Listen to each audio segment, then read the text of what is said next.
Hello friends, जैसा कि already मैंने कई बार बताया हुआ है, जैक स्नाइडर की जो स्पेस एडवेंचर मूवी है रिबेल मून 1 रिबेल मून 2, ये मुझे बिल्कुल भी पसंद नहीं आई। इनका PG-13 कट जो था वो तो बिल्कुल भी मुझको पसंद नहीं आया। तो इस वीडियो में मैं बात करूंगा कि मुझे क्या प्रॉब्लम रही इस मूवी से। अब वीडियो शुरू करने से पहले मैं कुछ चीज़ें बताना चाहूँगा। अगर आपने अभी तक ये दोनों मूवीज़ नहीं देखी हैं तो इस वीडियो को ना देखिए, क्योंकि बहुत सारे स्पॉयलर्स होने वाले हैं। प्लस अगर आप जैक स्नाइडर के बहुत बड़े फ़ैन हैं, इतने बड़े फ़ैन हैं कि किसी भी तरीके का क्रिटिसिज्म नहीं सुन सकते हैं, तो भी मेरी रिक्वेस्ट है कि आप इस वीडियो को मत देखिएगा। एनीवेज, वीडियो शुरू करें तो देखिएगा, ये जो रिबेल मून 1 रिबेल मून 2, इसके साथ सबसे बड़ी प्रॉब्लम जो मुझको लगी थी वो एक्स्ट्रा या कहें तो excessive use of slow motion, यानी बेइंतहा स्लो मोशन का यूज किया गया है इस मूवी में। इतना ज्यादा यूज किया गया है कि आपको थोड़ा सा वो ऑकवर्ड लगने लग जाएगा। अब मुझे स्लो मोशन से कोई प्रॉब्लम नहीं, in fact slow motion action scene जो 300 मूवी में थे उनके वजह से ही मैं जैक स्नाइडर का फैन बना था। मुझे स्लो मोशन सीन उनके बहुत पसंद आते हैं, लेकिन ये जो रिबेल मून की फ्रेंचाइज रही है इसमें इतना ज़्यादा स्लो मोशन यूज़ किया गया है कि वो आपको बिल्कुल ऑकवर्ड लगेगा। इनफैक्ट इसमें एक सीन है जिस पे बहुत सारी मीम्स भी बनी थी, जिसमें वीट यानी कि गेहूं वो काटते हैं और गेहूं को लोड करते हैं। वो पूरा का पूरा सीन ऐसा लगता है कि स्लो मोशन में बनाया गया है। अब गाइस देखिए, मैं आपको एक एग्जांपल देता हूँ। फॉर एग्जांपल, अगर मैं आपसे कहूँ एक स्लो मोशन सीन रियल में दिखने में कैसा होगा, कोई फाइट सीन है वो दिखने में कैसा होगा। फॉर एग्जांपल, एक बंदा है, वो विलन को किक कर रहा है जंप करके या घूम के।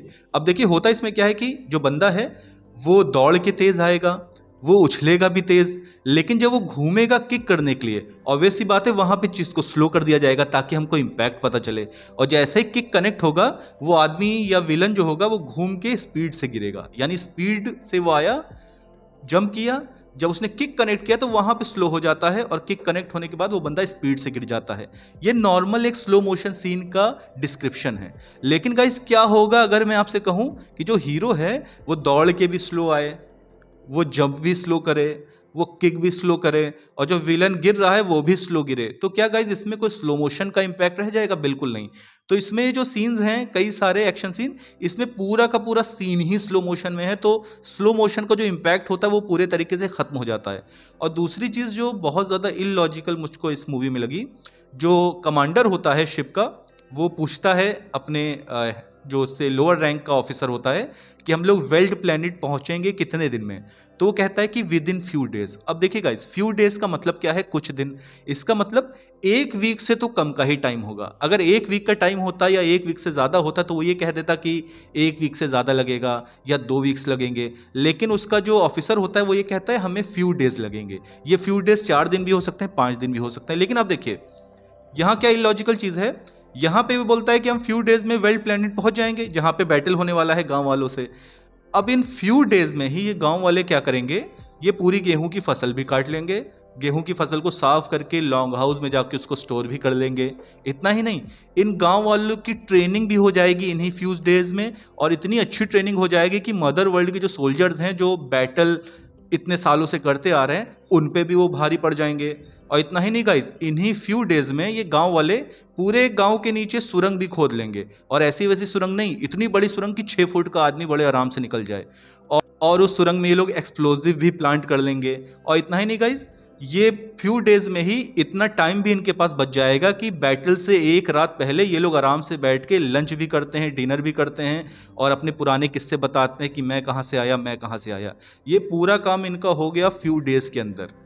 अब जैक स्नाइडर की जो वर्ल्ड है, इसमें अगर ऐसा है कि दिन अर्थ की तरह नहीं चलता, दिन वहां बड़े होते हैं, जैसे 100 घंटे का दिन हो रहा है, 150 घंटे का दिन हो रहा है, तो अलग बात है।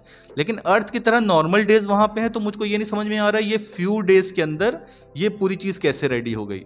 और अगर ये गांव वाले इतने ज़्यादा एक्सपीरियंस है कि फ्यू डेज में इतना सब कर सकते हैं, तो गाइस अगर आप कभी अपना घर बनवाएं या अपना ऑफिस कंस्ट्रक्ट करवाएं तो ज़रूर इस प्लेनेट के लोगों को लेबर बनाइएगा। ये 2 से 3 दिन में ही आपका पूरा ऑफिस, पूरी बिल्डिंग, पूरा अपार्टमेंट बना के खड़ा कर देंगे। ये बहुत ज़्यादा इलॉजिकल चीज़ मुझको इस मूवी में लगी थी। प्लस जैक स्नाइडर की रिसेंट मूवीज से मुझे पर्सनली क्या प्रॉब्लम है कि ऑन पेपर जो कॉन्सेप्ट रहता है वो तो बहुत ज़्यादा एक्सीलेंट रहता है, लेकिन एग्जीक्यूशन बहुत ज़्यादा पुअर रहता है। बिल्कुल सेम चीज़ जो एम नाइट श्यामलन की रिसेंट मूवीज के साथ रहा है। अब इसमें जो रे फिशर का कैरेक्टर है ब्लड एक्स, उसको इंट्रोड्यूस किया जाता है और कुछ टाइम बाद ही उसको मार दिया जाता है, और उसकी जो डेथ रहती है वो बाकायदा स्लो मोशन में वो दौड़ के जा रहा है, अपने स्पीयर को हिट कर रहा है विलन को, यानी सैड म्यूजिक बैकग्राउंड में लगाई गई, हमको एक इम्पैक्ट देने की कोशिश की गई। लेकिन प्रॉब्लम यह है 10 मिनट पहले तो ये बंदा स्क्रीन पे आया है, बहुत से लोगों को तो इसका नाम भी याद नहीं होगा, और उसको आप इतना स्लो मोशन में डेथ दे रहे हो, ये उम्मीद कर रहे हो कि ये बहुत इम्पैक्टफुल रहेगा, दिल पे लगेगा। तो ऐसा कुछ नहीं हुआ, क्योंकि मैं इस कैरेक्टर को जानता ही नहीं हूँ कि नाम तो मुझको बाद में बैक करके चेक करना पड़ा है कि इस बंदे का नाम क्या था, बाद में पता चला अच्छा इसका नाम ब्लड एक्स था, मैं सही से सुन नहीं पाया था। तो ये चीज़ करने की कोशिश की गई है, तो बिल्कुल भी ये इम्पैक्टफुल नहीं रहती है इस मूवी में। और इसके अलावा जो सोफिया बोटेला है उनको लीड एक्ट्रेस के तौर पर जो चूज़ किया गया है, मेरा पर्सनल ओपिनियन है बहुत खराब डिसीजन था। She doesn't looks fit for this role. Sofia Botella, मैं ये नहीं कह रहा कोई खराब एक्ट्रेस है, एक डिसेंट एक्ट्रेस है, लेकिन आप उनको सेंट्रल रोल नहीं दे सकते एक ऐसी फ्रेंचाइज जो आप सो कॉल्ड स्टार वॉर्स से कॉम्पिटिट करने जा रहे हो। तो सोफिया बोटेला मेरे ख्याल से बिल्कुल मिसकास्ट थी इस रोल के लिए, मुझे बिल्कुल भी उनका परफॉर्मेंस पसंद नहीं आया। और इसका थर्ड पार्ट तो आ नहीं पाएगा क्योंकि नेटफ्लिक्स ने रिबेल मून फ्रेंचाइज को ही कैंसिल कर दिया है। प्लस जैक स्नाइडर भी अब नेटफ्लिक्स के साथ जुड़े नहीं है, वो भी अब इंडिपेंडेंट फिल्म मेकर बन गए हैं। तो इसका थर्ड पार्ट तो आने से रहा। आप जरूर बताइएगा आपको रिबेल मून फ्रेंचाइज कैसी लगी।